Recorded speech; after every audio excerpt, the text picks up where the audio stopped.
Hello, this is Joe from Nerd in Korea, continuing our budget series with budget lands. Now, there is a dog outside going crazy, so I hope that doesn't interfere, but we'll see what happens.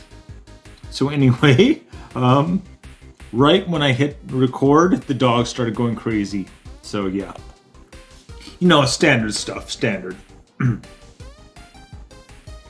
The tap tri lands we're going to talk about first, alright? So, when they come into play tapped, that's kind of the downside built in right there.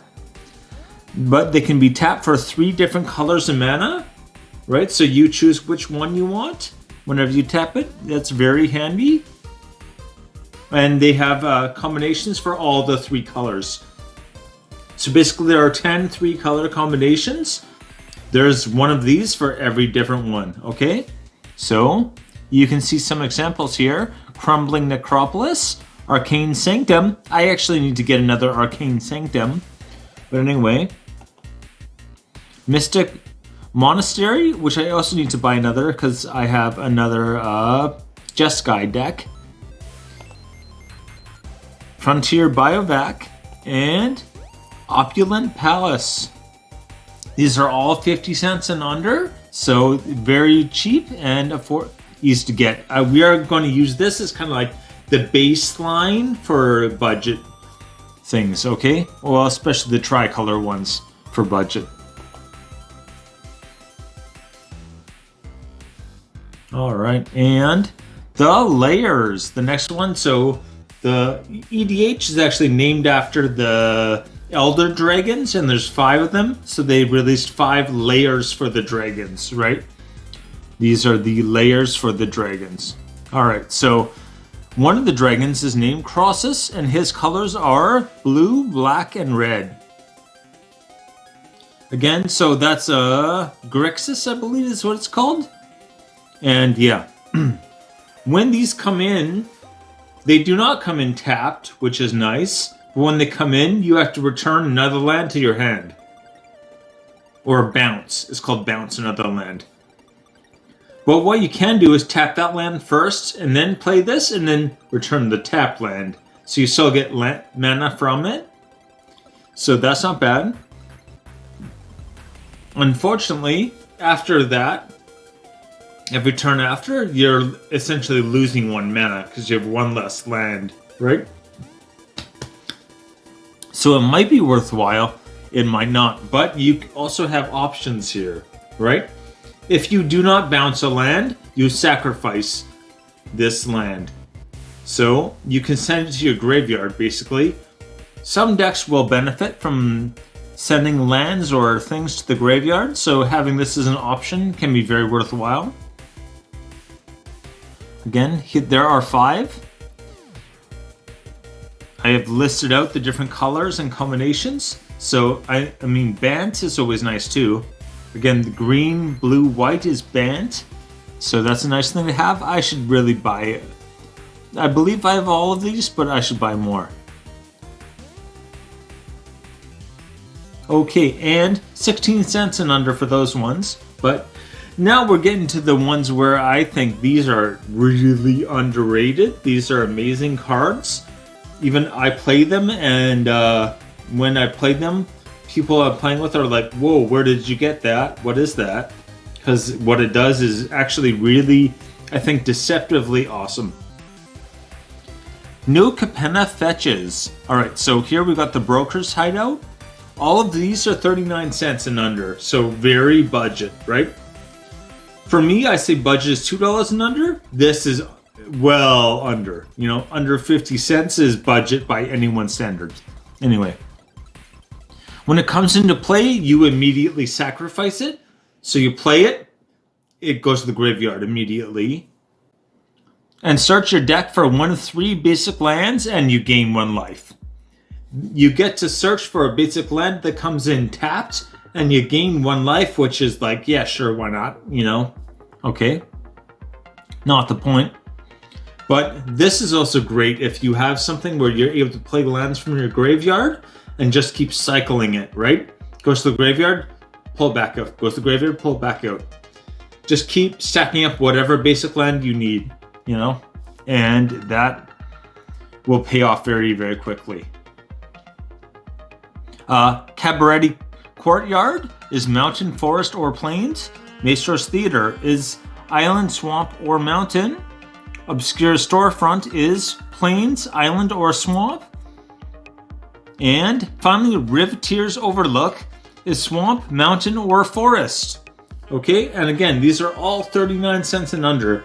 Many of them much cheaper, which blows my mind. The main thing for me here is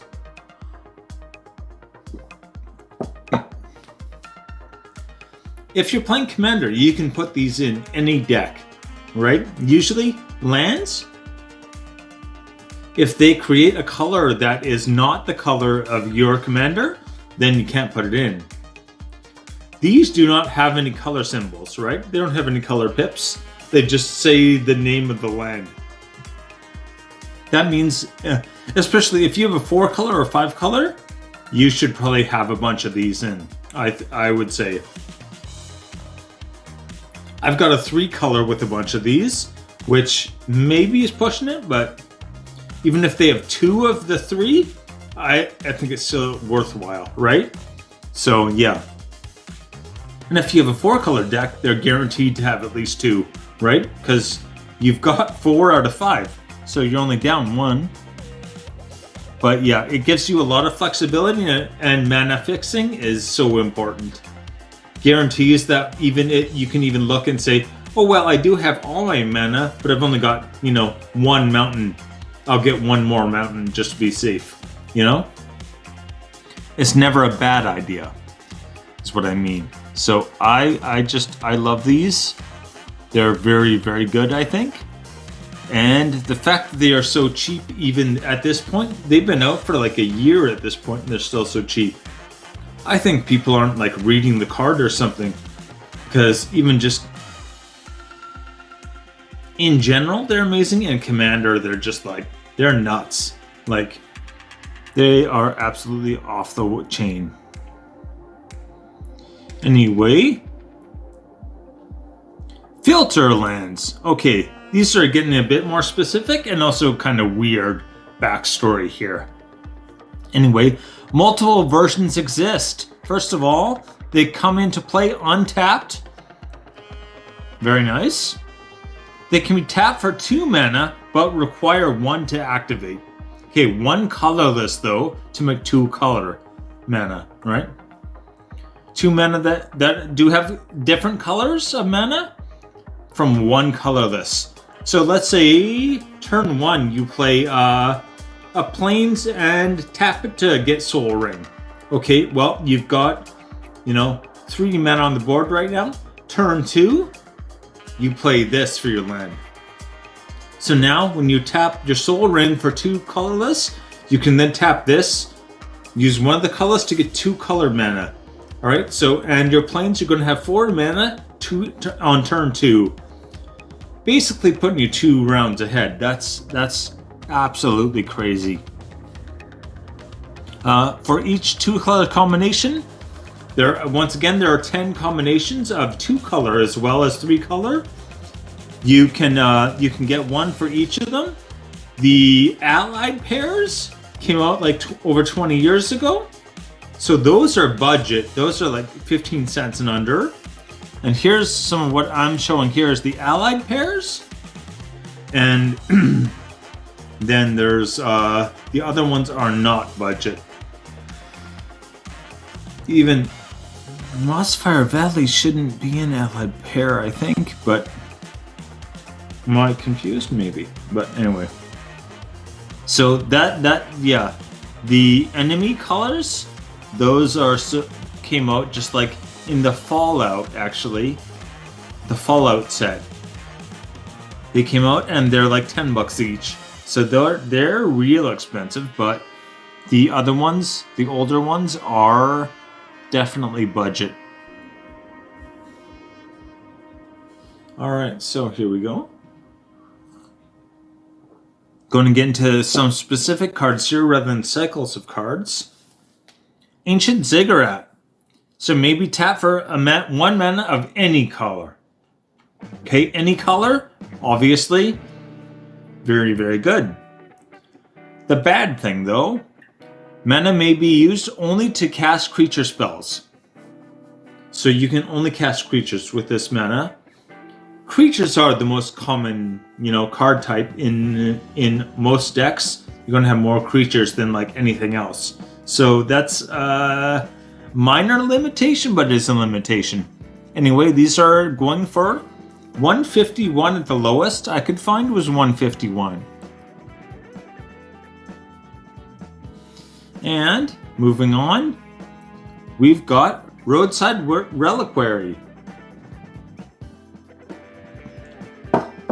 Tap to create only one colorless.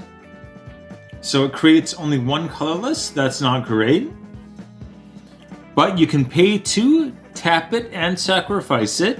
So with a land, when it says pay 2, tap it, you're really paying 3, right? The land is supposed to make mana. So if it costs 2 and you tap the land, you're not getting the mana from the land. So it's kind of like pay 3.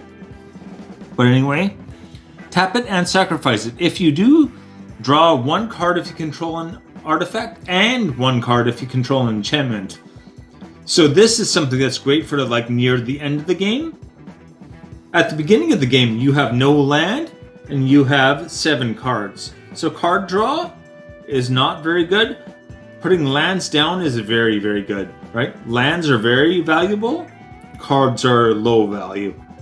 And as the game goes on, you use a whole bunch of cards, but you're also playing land. So that kind of switches, right? So having cards is more, by the end of the game, usually having cards is more valuable than the land.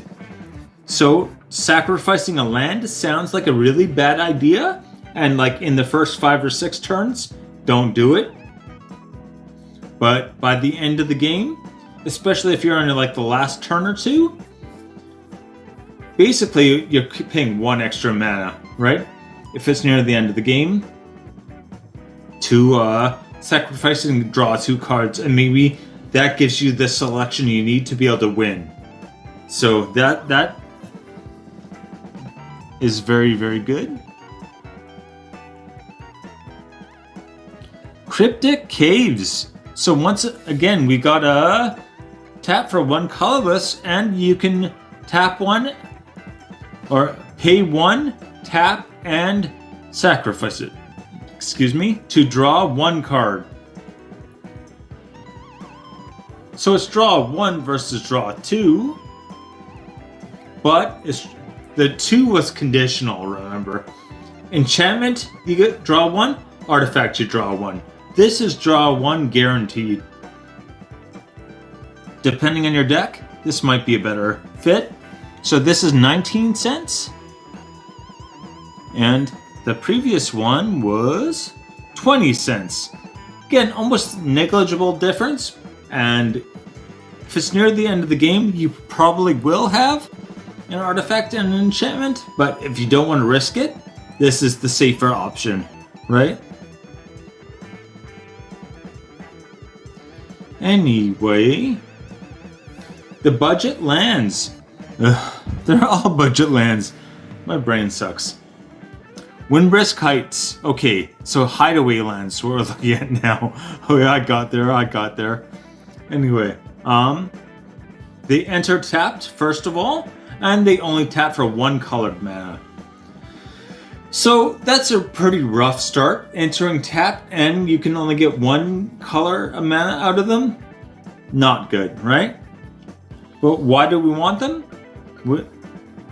When they enter, you look at the top 4 cards of your deck, choose 1 of them and exile that card face down, right? Then, later you can tap this and pay 1 of its mana color to be able to play that exiled card for free, basically, right?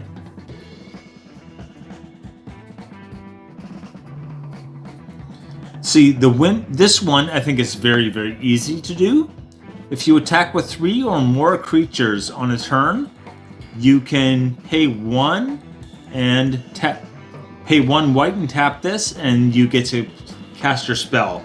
Again, you can choose something that's like, you know, this does not care about mana value of the card that's exiled. So even if it's like, say 10 mana to pay this or to cast the spell, doesn't matter. You just cast it.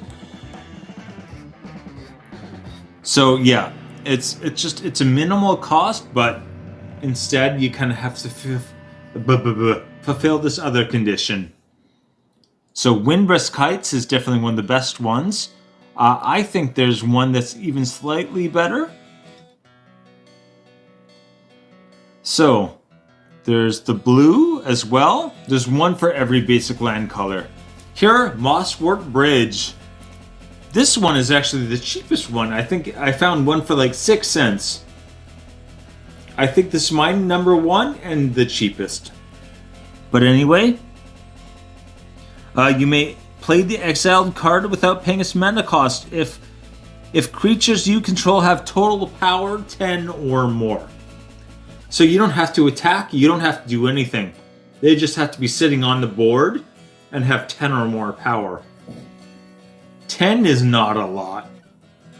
If you've got 3 creatures, they could easily have more than 10, right? That's like a 3 power, and a 4 power is already 10. So yeah, you probably got some 1/1s in there and stuff. It takes very little to get to that. So in my mind, I think this is actually the easiest one to fulfill. Because you're probably going to accidentally fulfill it at some point. A green and tap as well, of course. And then the Spine Rock Knoll.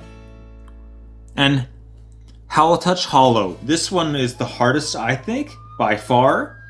All players have to have empty hands. 0 hands. Or zero hands. Don't cut off anyone's hands. Don't do it.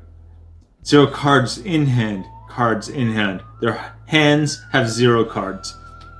Anyway. Okay.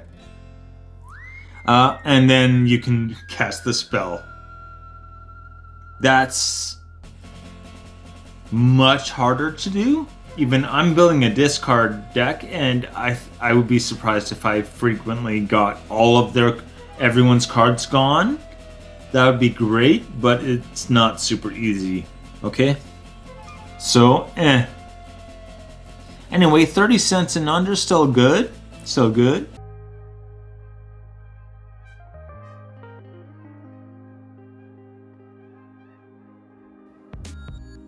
So which land is right for your deck, right? So first, which colors do you need?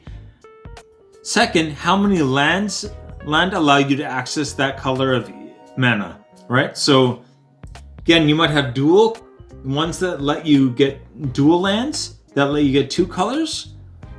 If you do, then you can kind of count that as both, right? Third, which color is more important than the others? So you want to say, all right, first of all, maybe I split it 50-50. Like in, say, a deck of 40, you'll probably have about 18 lands. So if you had 2 colors, 9 and 9. Or even if you have a dual or a couple of duals, maybe you can say like 10 and 10 or something. But anyway, is one color more important than the others? So especially when building decks in like drafts and things like that, a lot of times people will get one card they think is very, very good, but doesn't really match with anything else. So you'll splash it in, right? You'll put that card in that is that color, and maybe like 2 or 3 lands kind of thing to be able to cast it. So you're not really concerned with, as much with just 1 or 2 cards that are a particular color. You're not going to dedicate a whole bunch of land to that, basically. Last, do you need land to fill another niche or function in your deck? So we talked about the card draw, for instance. I think that's not a good idea, generally speaking. Some lands do have some good abilities to use, but in general, lands, just use your lands for mana. Yeah. they're usually less efficient, and even the card draw, you have to sacrifice the land, and to be able to get 2 cards, there's conditions on top of it. It's clunky. It should not be your plan A. Having the option is very good, but that's like plan C, right? It's not plan A. You should not rely on that, is what I'm trying to say. But anyway, thank you for watching. I hope you enjoyed it. And yeah, see you next time. Take it easy.